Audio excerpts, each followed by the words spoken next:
Hey, Fandroids. Welcome back to the Weekly Stack. Though I missed last week, so this is last week's Weekly Stack. Every week, I go to House of Secrets in Burbank, California to pick up my comics, some that I have pre-ordered, some that I also just kind of wander through the shelves and go, oh yeah, that looks really cool. And then I have read some by the time I get to recording this, and some I have not yet because I might be behind an issue or two or three. I admit that.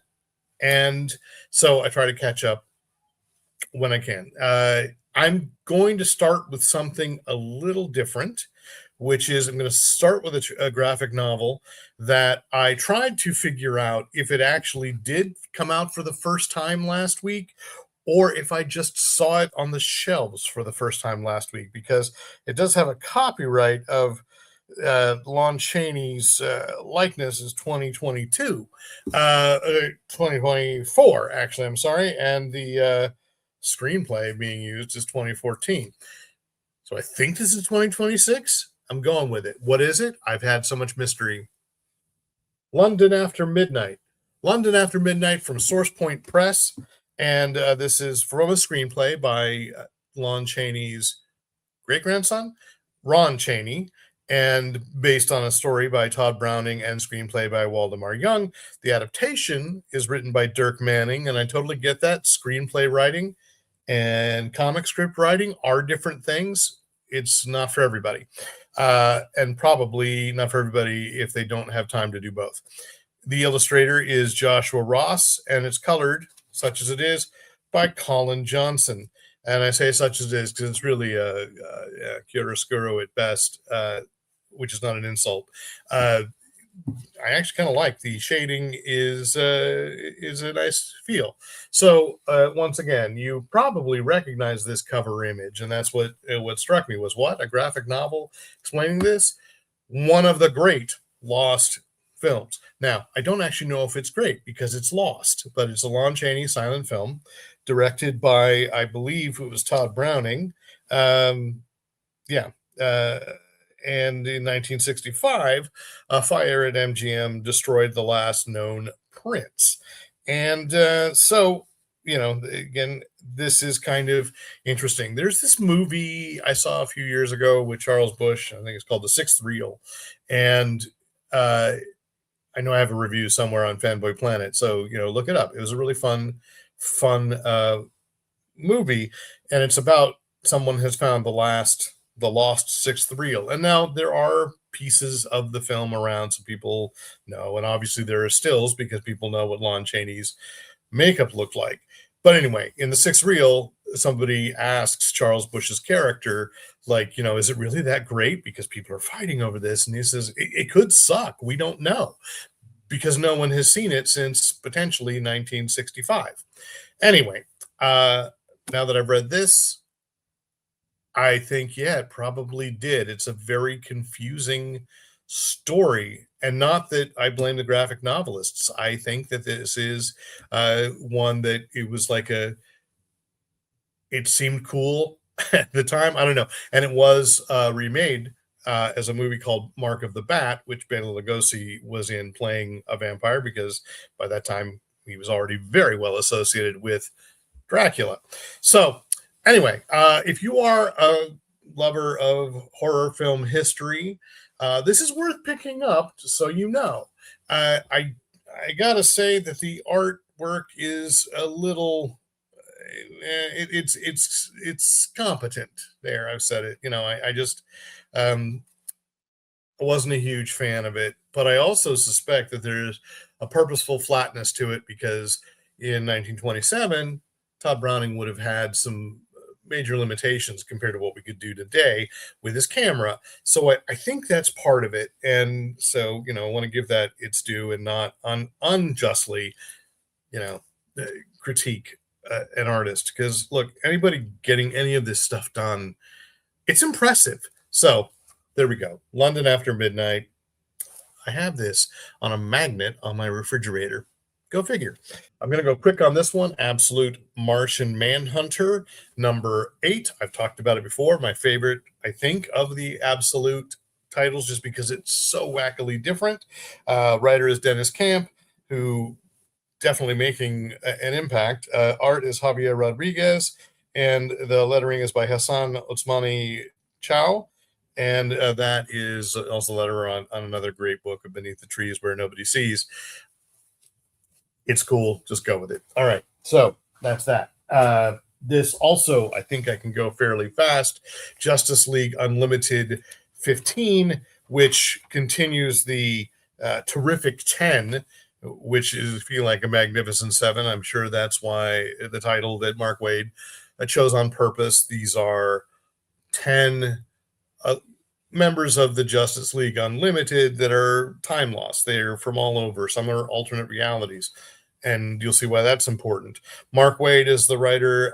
Dan Mora and Sean Izaakse are the artists. Tamara Bonvillain is colors, and Ariana Maher is lettering. This one also, aside from having Electric Blue Superman, which I love that that's there, this one also brings back a character, and since it's page 3, I don't consider it a terrible spoiler. Brings back Airwave, who had been crucial to an earlier arc in this book, and this is kind of the redemption story, I think, and it's cool. And fighting the Darkseid's legion of superheroes and other things like that. So, digging Justice League Unlimited. I've mentioned that before. Sorcerer Supreme, which is technically the next volume of The Scarlet Witch. Writer is Steve Orlando. Artist is Bernard Chang. The color artist is Ruth Redman. The letterer is Joe Sabino. And the cover is by Lyrics. Again, I apologize. Please correct me politely because I'm trying the best I can. And I have loved all of these Scarlet Witch books. And I know why they had to start over with number 1 and call it something else each time, because people like to get stories in kind of like single arcs, and then they want to go on to a new number 1. I think it was just last week that Jim Lee was opining what is it about manga that we should be taking a lesson from, and I saw someone comment it's because the stories end, and Marvel and DC are, of course, responding slowly to that, because their bread and butter is having characters that just go on and on and on. And even though Wanda goes on forever, right? The Scarlet Witch is a character that will keep on going. At least this gives it, clear arcs, and this is interesting. Orlando has explained a lot of the mystic of the Marvel Universe, and if you are not someone who has been keeping up with Doctor Strange or Strange Academy, which I recently caught up on, it's okay. You're not lost. This is everything you need is here. So, hey, kudos. I know Jim Shooter couldn't have been the first who said it, but, every comic is potentially somebody's first comic. So this is not off-putting if you pick this up. I don't know where you pick it up other than a comic book store, but you still might pick it up and go, hey, cool. So, loving this. Harley Quinn X Elvira, which is from Dynamite. Jimmy Palmiotti and Amanda Connor are the writers, and the art is by Amanda Connor and Juan Samu. Amanda Connor colors her own pages, and Walter Pereira colors Juan Samu's pages, and the letters are by Dave Lanphier. And this continues to be ridiculously fun. And I don't just say that again because my friend David Avalone, I say always full disclosure, is the editorial consultant, because for Dynamite, he writes Elvira on a regular basis. And I just saw him post that he and Cassandra Peterson met up at the CreepyCon in Ontario, California, and he pitched her an idea for their next miniseries. And just this week, I think it was, Elvira in Horrorland got a trade paperback from Dynamite. And I didn't pick it up because I'd ordered it elsewhere. So that happens too. And, a healthy comic book addiction requires that you go to a lot of different sources to get stuff, because it's a jungle out there. Next up, many, many creators. Hello Darkness from Boom Studios. And I guess, let's go with who they credit on the cover. Jeffrey Brown, Sam Humphries, Eleonora Carlini, Rocky I don't know how to say that. It's OBK. And sorry, I triggered Siri.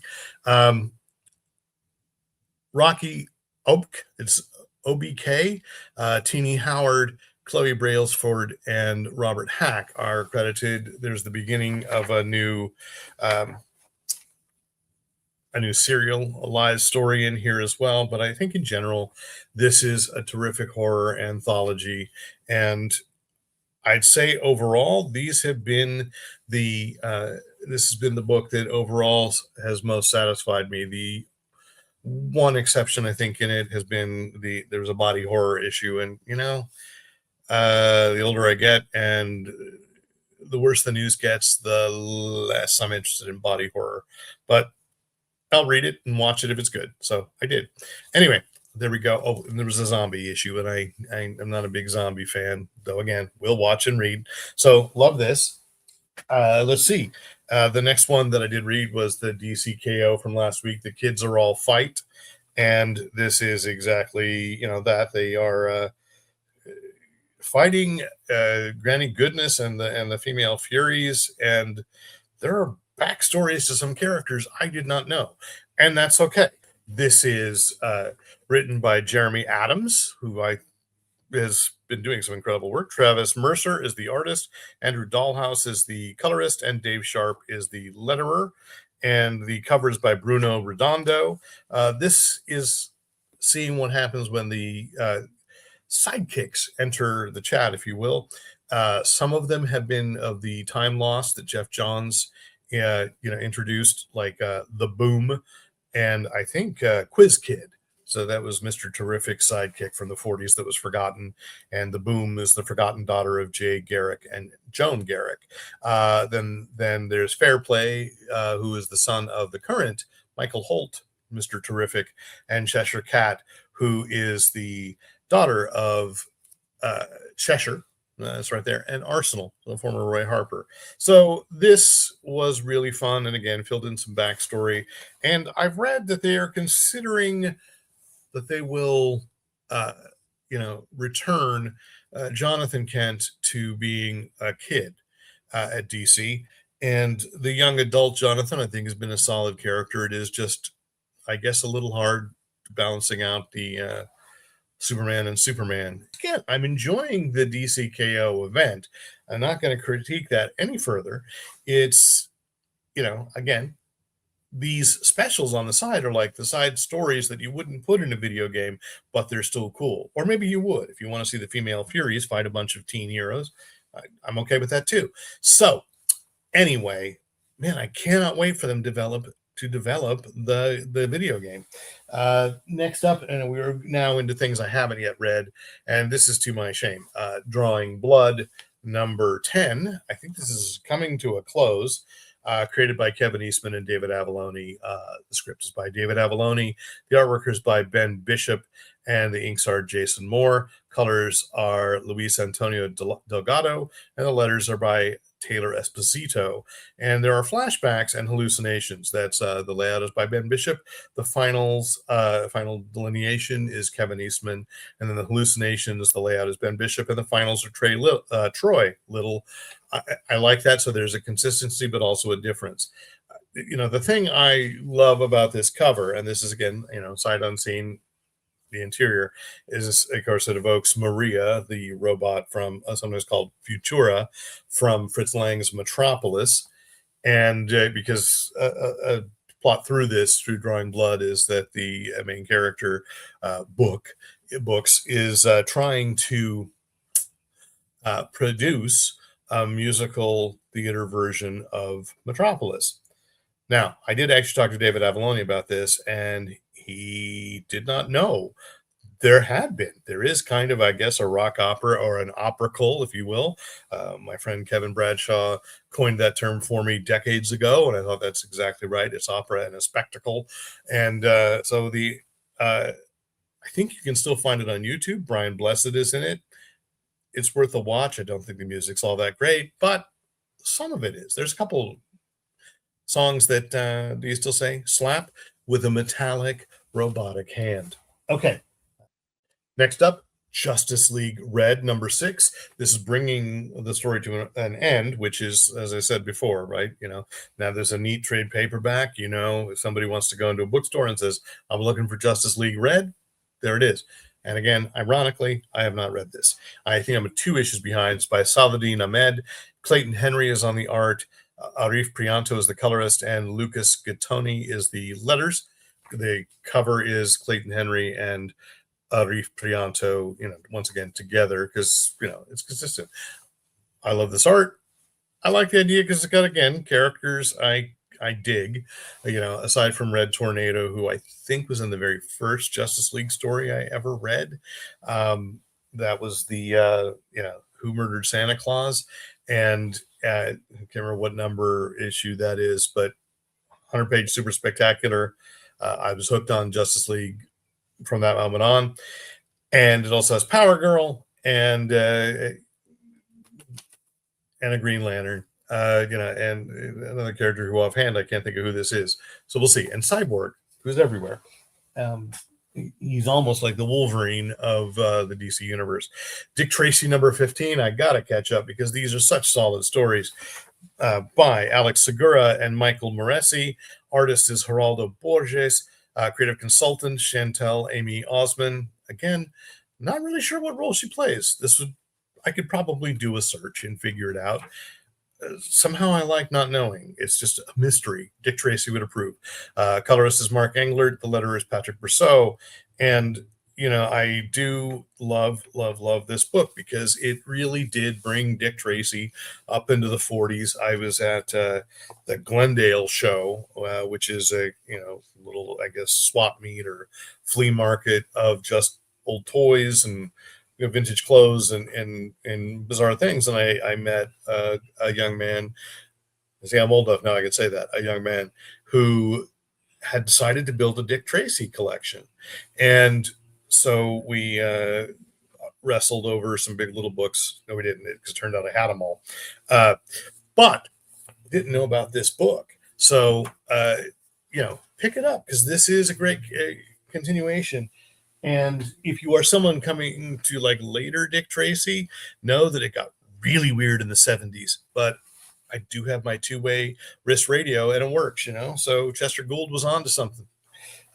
Absolute Batman #16, crossover continuing of Wonder Woman and Batman, first time they've met. Scott Snyder, Nick Dragotta, and I'm not quite sure who the colorist is on this. And my confusion now is that they've got these previews in the back, which ordinarily I really do like that they're doing that, but it does make it difficult for those of us who are looking for the credits. Yeah, so it's Nick Dragotta as the writer, a co-writer with Scott Snyder. I'm glad I looked this up. Frank Martin is the colorist, and Clayton Cowles is the letterer. And so, good book. I gotta catch up. I'm gonna spend some time tonight reorganizing my stack so I can just binge through a new story. Starts here in Absolute Wonder Woman 16, which introduces the Absolute Zatanna. And again, another one that I got to get this stack in order. So I'm going to stop talking to my Siri and not knowing that I did. She's a little too sensitive. Anyway, the new arc, Season of the Witch, part 1 of 5. They tell us very clearly. So if you want to just pick up a trade paperback, you can. Kelly Thompson is the writer.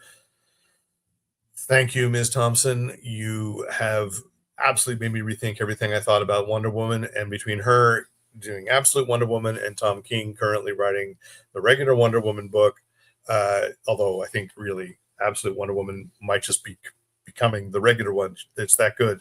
They're both great. Hayden Sherman is the artist, Jordi Belair is the colorist, and Becca Carey is the letterer. And there's a variety of covers. Guillaume March, Derek Chu, and Angela Wu provide alternate ones behind, but still love this book. Absolutely. Somehow last week, it felt like every Absolute book came out at the same time. So Absolute Flash, number 11. And I would say, if I am pushed into saying that there is one Absolute book that is my least favorite, it would be this book, and that's still such an unfair thing to ask of any comics fan, because it's still good. It's just eh. Jeff Lemire is the writer, Nick Robles is the artist and cover, and Adriano Lucas is color, and Tom Napolitano is letterer. And so it's good. It's just, when I say guardedly, least favorite of the absolute. Now the Ultimate Universe, that's Marvel. Of the Absolute Universe, it's just because I put a metaphorical gun to my own head and said, "What's the one you like the least?" And that's where I went.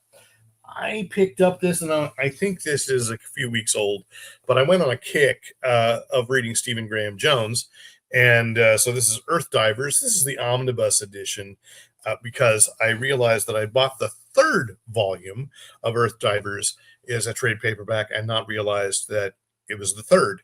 So anyway, I got the omnibus. Yay! So I'm just into Stephen Graham Jones as a Native American horror writer. Brings an interesting perspective, and this is a big horror thing about indigenous outcasts who are trying to time travel and stop America, or rather Christopher Columbus, from reaching the New World, and then it keeps going forward. So yeah, Stephen Graham Jones, fantastic writer, and I was kind of thrilled to discover that he was writing in comics too, because I had read the Buffalo Hunter and loved that book. So there we go. Hey, this is all that I had from last week's stack. You can tell I'm repping the Muppet Show because that came out this week, and I just want people to watch it because I want more episodes of the Muppet Show. And another big thank you to everyone who backed Horror Not Hate, and a thank you to everybody who is watching, because if you didn't back Horror Not Hate, that's okay. But J.M. Brandt, the editor, said that we will have access to copies of it to take to conventions and sign and sell. So I look forward to that possibility. And thank you. I'm saying here at the end, the news of this week, it ain't been good, right? It's been quite distressing, and that's also been part of my delay. I get done with my workday, and I feel like, how can I sit here and talk about comics, write about comics, and I still try. Just know that obviously there's a community of people that do still want to stand up for what's right and support what's right. And so, whatever small thing you can do, I remind you before I sign off here, use your powers for good.